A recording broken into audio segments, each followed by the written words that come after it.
ঘুরতে আসলে যত সব ঝামেলা।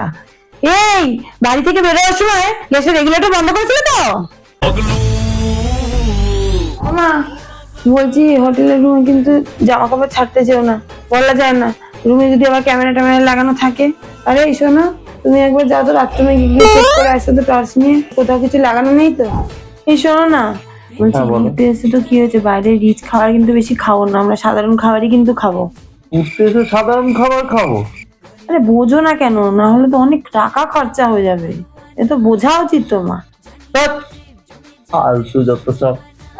এই শোন, কাল কিন্তু ভোর ভোর উঠে পুজো দিতে যেতে হবে, না হলে কিন্তু বেশি দেরি হয়ে গেলে ভিড় হয়ে যাবে, আর ভিআইপি লাইনে ঢোকার মতো কিন্তু পয়সা নেই বলে দিলাম। এই বোন ওঠ, এই বোন, ট্রেন মিস হয়ে গেছে, ওঠ। তাড়াতাড়ি ওঠ। আরে এখন তো বাজে বিকেল 5টা, ট্রেন তো রাত্রি 11টা, এত তাড়াতাড়ি উঠে কি করবো? এত তাড়াতাড়ি কোথায় যাবো? না না, ওঠ, ট্রেন মিস হয়ে যাবে, ওঠ ওঠ ওঠ। ভূত, ভাল লাগে না।